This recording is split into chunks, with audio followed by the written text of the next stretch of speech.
तुलसी के पास दीपक जलाने से क्या होता है? भगवान श्री कृष्ण ने बताया रहस्य। जय श्री कृष्ण। राधे राधे। एक बार की बात है, देवी सत्यभामा भगवान श्री कृष्ण के पास आती है और उनसे पूछने लगती है, हे स्वामी, आप नित्य तुलसी को जल देते हैं और देवी रुक्मिणी नित्य तुलसी के पास दीपक जलाती है, इसके पीछे क्या रहस्य है? कृपया आप मुझे तुलसी को जल देने का और तुलसी के पास दीपक जलाने का महात्म्य सुनाइए। भगवान श्री कृष्ण कहते हैं, हे देवी सत्यभामा, तुमने अत्यंत महत्वपूर्ण प्रश्न किया है। देवी तुलसी लक्ष्मी का ही अवतार है। देवी तुलसी भगवान विष्णु को अत्यंत प्रिय है, इसीलिए यह मुझे भी सबसे अधिक प्रिय है। मासों में, कार्तिक और वनस्पतियों में मुझे तुलसी प्रिय है। जो भी मनुष्य तुलसी को जल देता है उस पर मेरी कृपा सदैव बनी रहती है। जो भी मुझे तुलसी पत्र डालकर भोग चढ़ाता है, मैं उसे प्रेम से स्वीकार करता हूँ। तुलसी पत्र के बिना मैं किसी भी प्रकार का भोग स्वीकार नहीं करता हूँ। हे देवी, अब मैं तुम्हें तुलसी को जल देने का और तुलसी के पास दीपक जलाने का महात्म सुनाता हूँ, इसीलिए तुम इस कथा को ध्यान से सुनो। जो भी स्त्री इस कथा को ध्यान से पूरा सुनती है वह सदा सुहागिन रहती है। उसके घर में सुख समृद्धि आती है और दरिद्रता का नाश होता है और उसकी सभी मनोकामनाएं पूर्ण होती है। देवी सत्यभामा कहती है, हे स्वामी, मैं इस कथा को ध्यान से पूरा सुनूंगी, कृपया आप मुझसे वह कथा कहिए। तब भगवान श्री कृष्ण देवी सत्यभामा को वह कथा सुनाने लगते हैं। भगवान श्री कृष्ण कहते हैं, हे देवी, पूर्व काल की बात है। मध्य देश में श्याम शर्मा नाम का एक वैश्य अपनी पत्नी के साथ रहा करता था। वैश्य के पास किसी चीज की कोई कमी नहीं थी। ईश्वर की कृपा से उसके पास सब प्रकार के सुख ऐश्वर्य थे, किंतु उस वैश्य की कोई संतान नहीं थी, जिस कारण से वह सदैव ही दुखी रहा करता था। उस वैश्य ने संतान प्राप्ति के लिए कई उपाय किए। उसने दान धर्म किए, अनेक प्रकार के वैद्य भी बुलवाए, उनसे नाना प्रकार के उपचार भी किए, किंतु फिर भी उसे कोई संतान नहीं हो रही थी। फिर एक दिन वह वैश्य महामुनि वशिष्ठ जी से मिलने के लिए उनके आश्रम पर जाता है। मुनि वशिष्ठ श्याम शर्मा का स्वागत करते हैं और कुशल मंगल पूछते हैं। तब वह श्याम शर्मा मुनि वशिष्ठ जी से कहता है, हे मुनिवर, मैं अत्यंत दुखी हूँ। मेरी कोई संतान नहीं है और संतान के बिना मेरा उद्धार कैसे होगा? मैंने संतान प्राप्ति के लिए अनेक उपाय भी किए, किंतु मुझे संतान नहीं हो रही है। कृपया आप ही बताइए कि मुझे किस कारण से पुत्र की प्राप्ति नहीं हो रही है? क्या मुझसे जाने अनजाने में कोई पाप हुआ है? तब मुनि वशिष्ठ जी अपनी दिव्य दृष्टि से श्याम शर्मा के पूर्व जन्म के बारे में जान लेते हैं। वशिष्ठ जी कहते हैं, हे वत्स, पिछले जन्म में तुम्हारे द्वारा घोर पाप हो गया था, उसी कारण से तुम्हें इस जन्म में संतान सुख प्राप्त नहीं हो रहा है। श्याम शर्मा कहता है, हे मुनिवर, कृपया मुझे बताइए पिछले जन्म में मुझसे कौन सा पाप हुआ था और उस पाप से मुक्त होने के लिए मुझे कौन सा उपाय करना चाहिए? वशिष्ठ जी कहते हैं, हे वत्स, पिछले जन्म में तुमने जो अपराध किया था उसके विषय में सुनो। पिछले जन्म में तुम एक अहंकारी वैश्य थे। तुम्हारा जन्म धनवान कुटुंब में हुआ था। तुमने पिछले जन्म में एक गाय को अत्यंत दुख दिया था। एक दिन एक गाय भूख और प्यास से व्याकुल होकर तुम्हारे द्वार पर आई थी, किंतु तुमने उस गाय को ना रोटी खिलाई, ना चारा खिलाया और ना ही उसे जलपान कराया। तुमने बड़ी ही निर्दयता से उस गाय को अपमानित करके घर से निकाल दिया। उस गाय ने अभी अभी बछड़े को जन्म दिया हुआ था और भूख से व्याकुल होने के कारण वह गाय वहीं पर मूर्छित होकर गिर पड़ी और उस दिन वह अपने बछड़े को दूध नहीं पिला पाई, इसीलिए उसी गाय ने तुम्हें श्राप दे दिया था। उसी गाय के श्राप के कारण तुम्हारी ऐसी दुर्दशा हुई है। उस गाय के श्राप के कारण तुम्हें इस जन्म में संतान नहीं हो रही है। वशिष्ठ जी की बात सुनकर उस श्याम शर्मा को बड़ा दुख हुआ और वह स्वयं को कोसते हुए कहने लगा, हाय, यह मैंने क्या किया? एक बेचारी दुखी गौ माता की सेवा नहीं की। मैंने बहुत बड़ा अपराध किया है और उसी का दंड मुझे भोगना पड़ रहा है। श्याम शर्मा वशिष्ठ जी से कहता है, हे मुनिवर, मुझसे बहुत बड़ा अपराध हुआ है। अब मैं इस पाप का प्रायश्चित कैसे करूं? कृपया आप ही मुझे मार्गदर्शन कीजिए। मैंने जो पाप किया है उससे मुक्ति का कोई तो उपाय अवश्य होगा। मैं अपना सब कुछ देकर उस पाप का प्रायश्चित करूंगा। कृपया आप ही कोई उपाय बताइए। मुझे संतान प्राप्ति कैसे हो सकती है? क्योंकि शास्त्र कहते हैं, पुत्र के बिना मनुष्य का उद्धार नहीं हो सकता। तब मुनि वशिष्ठ कहते हैं, हे वत्स, इस पाप का एक ही उपाय है। तुम पुत्र प्राप्ति के लिए पुत्रेष्टि यज्ञ करो। इसी यज्ञ के फल स्वरूप तुम्हें संतान की प्राप्ति होगी। इस यज्ञ को संपन्न करके तुम ब्राह्मणों को भोजन कराओ, वस्त्र और गाय का दान करो, तभी तुम्हें इस पाप से मुक्ति मिलेगी। तब श्याम शर्मा वशिष्ठ जी को धन्यवाद देते हुए कहता है, हे मुनिवर, आपका कोटि कोटि धन्यवाद। मैं आपके कहे अनुसार अवश्य ही पुत्रेष्टि यज्ञ करूंगा और ब्राह्मणों को गायों का दान करूंगा। इतना कहकर वह श्याम शर्मा शीघ्रता से अपने घर पर लौट आता है और अपनी पत्नी को सारी हकीकत सुनाता है। फिर वे दोनों ही पुत्रेष्टि यज्ञ की तैयारी करते हैं। अनेक ऋषि मुनियों को निमंत्रण देकर वह श्याम शर्मा पुत्रेष्टि यज्ञ संपन्न करता है और उन ऋषि मुनियों तथा ब्राह्मणों को गाय का दान करता है। यज्ञ के संपन्न होने के पश्चात यज्ञ की अग्नि से अग्निदेव प्रकट होते हैं और उस श्याम शर्मा से कहते हैं, हे श्याम शर्मा, आज तुम्हारा यज्ञ सफल हुआ है। तुमने पुत्र प्राप्ति के लिए यह यज्ञ किया था, इसीलिए तुम्हें मेरी कृपा से एक पुत्र की प्राप्ति होगी। किंतु तुम्हारे पुत्र की आयु केवल 18 वर्ष की ही होगी और 18 वर्ष समाप्त हो जाने के पश्चात तुम्हारे पुत्र की मृत्यु हो जाएगी। इतना कहकर अग्निदेव अंतर्ध्यान हो जाते हैं। पुत्रेष्टि यज्ञ करके और अग्निदेव से पुत्र का वरदान प्राप्त करके वह श्याम शर्मा बहुत प्रसन्न तो हुआ, किंतु उसे बड़ा दुख भी हुआ। श्याम शर्मा ने सोचा पुत्र न होने से अच्छा है कम आयु वाला पुत्र ही ठीक है। फिर वह पहले की तरह अपने कार्य में लगा रहा। कुछ ही दिनों के पश्चात उसकी पत्नी ने गर्भ धारण किया। श्याम शर्मा ने पुत्र के जन्म से पूर्व किए जाने वाले सभी संस्कार किए और फिर उसे एक अत्यंत सुंदर पुत्र की प्राप्ति हुई। वह बालक बड़ा ही तेजस्वी दिखाई पड़ रहा था। श्याम शर्मा ने पुत्र के जन्म के बाद किए जाने वाले भी सभी संस्कार किए और पुत्र को गुरुकुल में शिक्षा प्रदान की। श्याम शर्मा का पुत्र जैसे जैसे बड़ा होने लगा, श्याम शर्मा को बहुत अधिक चिंता सताने लगी। फिर जब उसका पुत्र 16 वर्ष का हुआ तो श्याम शर्मा की पत्नी ने उससे कहा, हे नाथ, अब हमें अपने पुत्र का विवाह कर देना चाहिए। हमारा पुत्र अब विवाह के योग्य हो गया है। श्याम शर्मा ने कहा, है प्रिय, विधि के विधान के अनुसार हमारे पुत्र की आयु केवल 18 वर्ष की ही है। 18 वर्ष के पश्चात हमारे पुत्र की मृत्यु हो जाएगी, इसीलिए हमें इसका विवाह करके किसी कन्या के जीवन को बर्बाद नहीं करना चाहिए। वह तो 2 वर्षों बाद विधवा हो जाएगी, फिर उसे जीवन में अनेक कष्ट सहन करने पड़ेंगे। लेकिन श्याम शर्मा की पत्नी नहीं मानी, वह अपने पुत्र का विवाह होता देखना चाहती थी। श्याम शर्मा की पत्नी कहती है, हे नाथ, कुछ भी हो मैं अपने पुत्र को अविवाहित मरते हुए देख नहीं सकती। हमारे पास किस चीज की कमी है? हमारी पुत्र वधु इस संपत्ति को प्राप्त करके सुखी जीवन जी सकती है। इसीलिए अब आप संकोच ना करें और हमारे पुत्र के लिए सुंदर कन्या की खोज करें। अपनी पत्नी के हट के आगे श्याम शर्मा की एक ना चली और फिर वह पुत्र के विवाह के लिए मान गया। फिर उसने पास ही के नगर में रहने वाले एक अत्यंत गरीब वैश्य की पुत्री के साथ अपने पुत्र का विवाह संपन्न किया। श्याम शर्मा की बहू का नाम सुभद्रा था।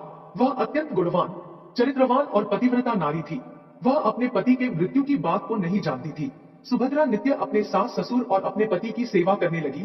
वह सभी के साथ बड़े प्रेम से रहती और कभी किसी की आज्ञा का उल्लंघन नहीं करती थी। उसने अपनी मधुर वाणी और कार्य कुशलता से सभी के मन को जीत लिया।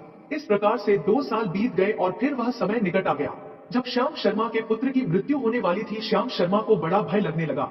फिर एक दिन उसने अपनी बहू को बुलाया और उससे क्षमा मांगते हुए कहने लगा, हे बहू, तुम मुझे क्षमा कर देना, मैंने तुम्हारे साथ बड़ा अन्याय किया है। सुभद्रा ने कहा, हे ससुर जी, आप ऐसा क्यों कह रहे हैं? आप मुझे क्षमा मांग लज्जित ना कीजिए। मैं आपसे छोटी हूँ, आपकी पुत्री के समान हूँ। कृपया आप संकोच ना करते हुए आपके मन में जो भी बात है वह कहिए। मैं आपकी आज्ञा का पालन अवश्य करूंगी। फिर श्याम शर्मा कहने लगा, हे पुत्री, तुम कल्याणी हो, तुम एक महान पतिव्रता हो, किंतु मेरे पुत्र के साथ तुम्हारा विवाह होने से पूर्व मैंने तुमसे एक बात छिपाई है। हमें पुत्र की प्राप्ति पुत्रेष्टि यज्ञ करने के बाद हुई थी और अग्निदेव ने हमें यह कहते हुए पुत्र प्राप्ति का आशीर्वाद दिया था कि हमारे पुत्र की आयु केवल 18 वर्ष की होगी। 18 वर्ष के बाद हमारे पुत्र की मृत्यु हो जाएगी। अपने ससुर की बात सुनकर सुभद्रा ने कहा, है ससुर जी, बस इतनी सी बात, आप चिंता ना कीजिए। मैं आपको वचन देती हूँ कि आपकी पुत्र वधु मैं कभी विधवा नहीं होगी। आपके पुत्र के प्राणों की रक्षा मैं करूंगी। आप बस मुझे एक दीपक, जल का घड़ा और एक गाय लाकर दीजिए, मेरे पति के प्राणों की रक्षा इन्हीं से होगी। सुभद्रा की बात सुनकर श्याम शर्मा को बड़ा आनंद हुआ और वह कहने लगा, हे बहू, जैसी तुम्हारी इच्छा, मैं तुम्हें वह सब चीजें लाकर देता हूँ। इतना कहकर श्याम शर्मा ने अपनी बहू को वह तीनों चीजें लाकर दी। फिर जब वह दिन निकट आ गया जिस दिन सुभद्रा के पति की मृत्यु होने वाली थी, उस दिन सुभद्रा ने सुबह उठते ही तुलसी को जल चढ़ाया और उसे प्रणाम करते हुए तुलसी के पौधे पर एक चुनरी बांध दी और तुलसी माता से प्रार्थना की, है तुलसी माँ, मैं आपको चुनरी चढ़ा रही हूँ, कृपया अब तुम ही मेरे सुहाग की रक्षा करना। फिर सुबह के समय यमराज का एक दूत श्याम शर्मा के पुत्र के प्राण लेने के लिए उसके घर पर आ गया।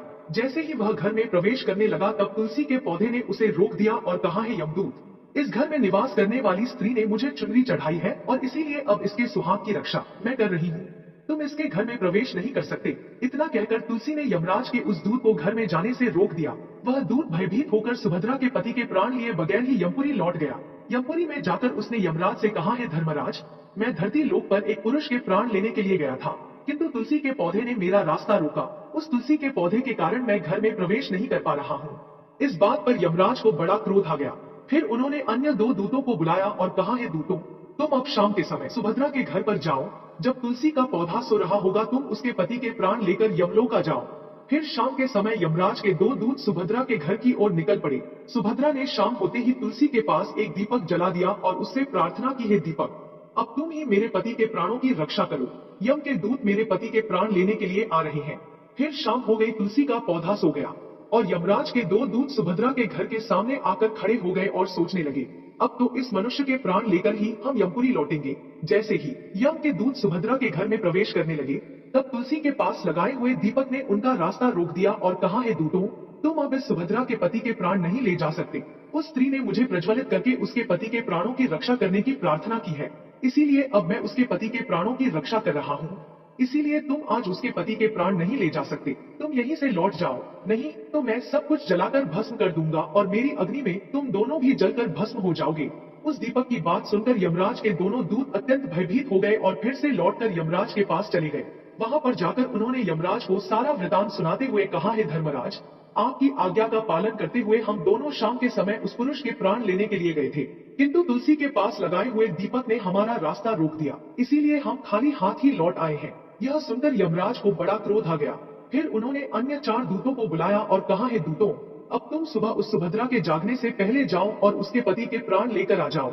यमराज की आज्ञा पाकर वे यम के दूत सुबह सुभद्रा के घर की तरफ जाने लगे, लेकिन इधर सुभद्रा ने रात को ही घर के दरवाजे के सामने जल से भरा हुआ लोटा रख दिया और उससे प्रार्थना की, हे जल देवता, अब आप ही मेरे पति की रक्षा कीजिए। यम के 2 दूत मेरे पति के प्राण लेने के लिए आ रहे हैं, अब आप ही मेरे सुहाग की रक्षा कर सकते हैं। इतना कहकर वह सुभद्रा सोने के लिए चली गई। इधर यम के दूत सुबह सुभद्रा के जागने से पहले ही उसके घर पर पहुंच गए। जैसे ही वे घर के अंदर प्रवेश करने लगे, तब उस लोटे के अंदर भरे हुए जल ने कहा, हे दूतों, रुक जाओ, अब तुम इस घर में प्रवेश नहीं कर सकते। यह घर अब मेरी सुरक्षा में है, मैं सुभद्रा के पति के प्राण तुम्हें लेकर जाने नहीं दूंगा। अगर तुमने इस घर में प्रवेश किया तो मैं नरक की अग्नि को बुझा दूंगा, जिसमें सारा नरक लोक डूब जाएगा। यह सुनकर यमराज के वे चारों दूत घबरा गए और एक दूसरे की तरफ देखकर उस स्थान से भाग गए। वे सभी यम के दूत यमराज के पास लौट गए और उनसे कहने लगे, हे धर्मराज, आपकी आज्ञा का पालन करने के लिए हम चारों सुबह सुभद्रा के जागने से पहले ही उसके पति के प्राण लेने के लिए पहुंच गए थे, किंतु सुभद्रा के घर के बाहर रखे हुए जल के लोटे ने हमारा मार्ग रोक लिया और इसी कारण से हम उसके घर में प्रवेश नहीं कर सके। यमराज को बहुत ही अधिक क्रोध आ गया। इस बार उन्होंने 8 यमदूतों को बुलाया और कहा, हे यमदूतों, अब शीघ्रता से जाओ और बलपूर्वक उस मनुष्य के प्राण खींचकर यमलोक लेकर आओ। फिर वे 8 यमदूत यमराज की आज्ञा का पालन करते हुए पृथ्वी लोक पर उस सुभद्रा के घर के पास आते हैं, तो देखते हैं उस सुभद्रा के घर के सामने एक गाय खड़ी है। सुभद्रा ने यमदूतों के आने से पहले ही अपने घर के सामने गाय को बांध दिया था और गौ माता से विनती की थी, हे गौ माता, आज यमदूत मेरे पति के प्राण लेने के लिए आ रहे हैं, अब आप ही मेरे सुहाग की रक्षा कर सकती हो। हे गौ माता, मैं आपकी शरण में आई हूँ, कृपया मुझे विधवा होने से बचा लीजिए। उस गाय ने कहा, हे पुत्री, तुम चिंता मत करो, तुम्हारे पति के प्राणों की रक्षा मैं स्वयं करूंगी। मेरे होते हुए यम के दूत तुम्हारे घर में प्रवेश नहीं कर पाएंगे, इसीलिए तुम चिंता से मुक्त होकर घर में अपने पति की सेवा करो। फिर जैसे ही वे यमदूत घर के अंदर प्रवेश करने के लिए आगे बढ़ते हैं, तब वह गाय उन्हें रोक देती है और कहती है, हे यमदूतों, तुम यहीं से लौट जाओ, इस घर में तुम लोग प्रवेश नहीं कर सकते, इस घर की रक्षा मैं कर रही हूँ, मेरे रहते कोई भी इस घर के अंदर प्रवेश नहीं कर सकता। यदि तुमने घर के अंदर प्रवेश करने का प्रयत्न किया तो मैं तुम सभी को श्राप दे दूंगी। अगर तुम्हें इस घर के अंदर प्रवेश करना है तो तुम्हें पहले मेरे प्राण लेने पड़ेंगे और तुम सभी को गौ हत्या का पाप लगेगा, जिसका कोई प्रायश्चित नहीं है। वहाँ पर उपस्थित सभी यमदूत गाय के द्वारा श्राप देने की बात सुनकर भयभीत हो गए। वे जानते थे कि गाय के द्वारा दिए गए श्राप से कोई मुक्त नहीं कर सकता और गौ हत्या तो संसार का सबसे जघन्य अपराध और महापाप है, जिसका कोई प्रायश्चित भी नहीं है। इसीलिए वे सभी वहां से लौटकर यमराज के पास चले गए। यमपुरी जाकर उन यमदूतों ने यमराज को सारा वृतांत सुनाते हुए कहा, हे धर्मराज, उस सुभद्रा के पति के प्राणों की रक्षा एक गाय कर रही है। उस गाय ने हमें श्राप देने की बात कही, इसीलिए हम सभी भयभीत होकर वापस लौट आए हैं। हमें गाय का सामना करने की शक्ति नहीं है। उन यमदूतों की बात सुनकर यमराज आग बबूला हो गए और स्वयं भैंसे पर सवार होकर पृथ्वी लोक की ओर निकल पड़े। यमराज अपने भैंसे पर सवार होकर उस सुभद्रा के घर के पास चले आते हैं। यमराज को अपने घर के सामने खड़ा हुआ देखकर सुभद्रा भयभीत हो जाती है और जल्दी से आकर यमराज के चरण स्पर्श करके उन्हें नमस्कार करती है और उनकी स्तुति करने लगती है। हे सूर्यतनय यमराज, आप तो तीनों लोगों के प्राणियों पर कृपा करने वाले महान देवता है। इस संसार के समस्त प्राणियों के पाप और पुण्य का लेखा जोखा आप अपने पास रखते हैं। हे न्याय के देव धर्मराज, मैं सत्य धर्म का पालन करने वाली पतिव्रता स्त्री हूँ। मैं आपको बारंबार नमस्कार करती हूँ, कृपया मुझे आशीर्वाद दीजिए। सुभद्रा के द्वारा की गई स्तुति से यमराज अत्यंत प्रसन्न होते हैं और उसे अनजाने में ही सदा सुहागिन रहो ऐसा कहकर आशीर्वाद देते हैं। फिर जब यमराज सुभद्रा के पति के प्राण ले जाने के लिए आगे बढ़ते हैं, तो सुभद्रा कहती है, हे धर्मराज, आपने अभी मुझे सदा सुहागिन रहने का आशीर्वाद दिया और अब आप मेरे पति के प्राण लेने जा रहे हैं। इससे तो आपका आशीर्वाद झूठा साबित हो जाएगा। यह सुनकर धर्मराज रुक जाते हैं और सुभद्रा की ओर देखकर मुस्कुराने लगते हैं। सुभद्रा के निर्मल हृदय और अपने पति के प्रति समर्पण भाव को देखकर यमराज अत्यंत प्रसन्न होते हैं। सुभद्रा की ओर देखकर यमराज कहते हैं, हे पुत्री, आज तुमने साक्षात मृत्यु को ही पराजित किया है। मैं तुम्हारे पतिव्रता धर्म से अत्यंत प्रसन्न हूँ। अब मैं तुम्हारे पति के प्राण बख्श देता हूँ। तुम्हारी जो भी मनोकामना है वह मुझसे मांग लो। तब सुभद्रा ने कहा, हे धर्मराज, मैं अपने पति के लिए 100 वर्ष की आयु मांगती हूँ। मेरे लिए मेरे पति ही परमेश्वर है। मैं अपने पति को छोड़कर जीवित नहीं रह सकती, इसीलिए आप मुझे यही वरदान दीजिए। तब यमराज प्रसन्न होकर कहते हैं, तथास्तु। हे कल्याणी, आज से जो भी स्त्री अपने घर के सामने तुलसी का पौधा लगाती है, तुलसी के पास शाम को दीपक जलाती है, जिस घर के सामने गाय बंधी होती है और जो स्त्री अपने घर के सामने जल का लोटा रखती है, उसके घर में कभी मेरे दूत प्रवेश नहीं करेंगे। इतना कहकर यमराज उस स्थान से अंतर्ध्यान हो जाते हैं। भगवान श्री कृष्ण कहते हैं, हे देवी, इस प्रकार से उस सुभद्रा ने अपने पतिव्रता धर्म का पालन करके उसकी मृत्यु को टाल दिया था। इसीलिए जो भी स्त्री अपने घर के सामने तुलसी का पौधा लगाती है, रोज शाम को तुलसी के पास दीपक जलाती है, उसके घर में मृत्यु प्रवेश नहीं करती है। जिस घर के सामने गाय बंधी होती है, उस घर में कभी दुख दरिद्रता नहीं आती है। जो स्त्री अपने घर के सामने जल से भरा हुआ लोटा रखती है, उसके घर में कभी शोक नहीं होता है। तो दोस्तों, इस प्रकार से भगवान श्री कृष्ण ने देवी सत्यभामा को तुलसी के पास दीपक जलाने का महत्व सुनाया है। आपको यह कथा कैसी लगी कमेंट करके अवश्य बताएं। वीडियो अच्छी लगी तो वीडियो को लाइक और जरूर करें और कमेंट में जय श्री कृष्ण अवश्य लिखें। साथ ही चैनल को सब्सक्राइब करना ना भूलें।